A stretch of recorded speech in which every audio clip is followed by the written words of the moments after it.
Last videos में हमने सीखा था कि HTML, CSS और जावास्क्रिप्ट का इंट्रोडक्शन हमने थोड़ा सा देखा था। HTML क्या है? HTML से आप आपके जो वेब पेजेस हैं उनका स्ट्रक्चर बनाते हैं। CSS से आप अपने वेब पेजेस की स्टाइलिंग करते हैं। जावास्क्रिप्ट आपके पेज का जो भी बिहेवियर है वो सारा काम हम अचीव करते हैं जावास्क्रिप्ट से। आज का जो टॉपिक है हमारा वो है स्ट्रक्चर। हमने देखना ये है कि आप अपने वेब पेज का स्ट्रक्चर किस तरह से बना सकते हैं।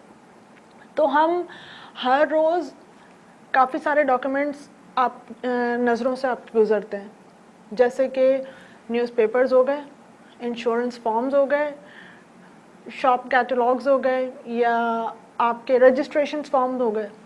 तो ज़्यादातर जो आपके वेब पेजेस हैं वो उन्हीं का इलेक्ट्रॉनिक वर्जन होता है, यानी कि जो भी हम रियल लाइफ में देख रहे होते हैं उसको हम ऑटोमेट करने के लिए आपको वेबसाइट की ज़रूरत पड़ती है। तो आमतौर पे यही सारी चीज़ों को हम ऑटोमेट करते हैं। तो in all kind of documents structure is very important. चाहे किसी भी किस्म का डॉक्यूमेंट आप देख रहे हैं, उसके लिए सबसे इम्पॉर्टेंट काम क्या है कि आप अपने जहन में ये सोचें कि इसका स्ट्रक्चर कैसे बनाना है। अच्छा, अगर आपने अब ये सीखना है कि आप अपना वेब पेज कैसे लिखें, उसके लिए सबसे इम्पॉर्टेंट क्या है? ये सोचना है कि वेब पेज का स्ट्रक्चर कैसे बनाएं। जब आप पूरा वेब पेज डिज़ाइन करते हैं, स्ट्रक्चर बनाते हैं, उसके बाद दूसरा काम क्या होता है कि उस पेज की स्टाइलिंग।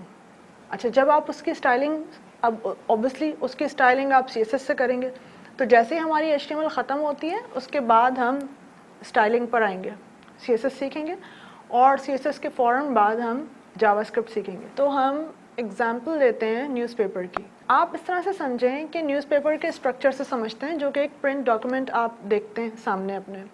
उसमें आमतौर पर आपको क्या नज़र आता है? डिफरेंट स्टोरीज़ होती हैं जो हम पढ़ रहे होते हैं।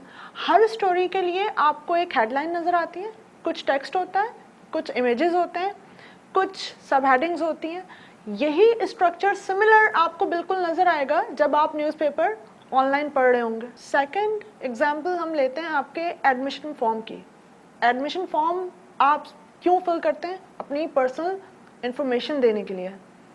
तो अब वही फिर बात है कि अगर आप फॉर्म अपने हाथ में देखेंगे, आप एक प्रिंटेड डॉक्यूमेंट आपके पास है, तो वो डॉक्यूमेंट जब आप देखेंगे उसमें भी आपको कोई हेडिंग नज़र आएगी, आपके पास डिफरेंट कुछ सेक्शंस होंगे जिनके लिए आपको हेडिंग्स दी गई होंगी, कुछ लिस्ट होंगी, कुछ क्वेश्चंस की, कुछ डिटेल्स के लिए आपको डिफरेंट प्रोवाइड करने के लिए कुछ चेक बॉक्सेस दिए गए होंगे, जिन चेक बॉक्सेस को आप टिक करते हैं। तो इसी तरह से जब आप वो डॉक्यूमेंट, अगर आप चाहे वो प्रिंटेड डॉक्यूमेंट आप देख रहे हैं या आप ऑनलाइन फॉर्म फिल कर रहे हैं, जो स्ट्रक्चर है, स्ट्रक्चर विल बी सिमिलर।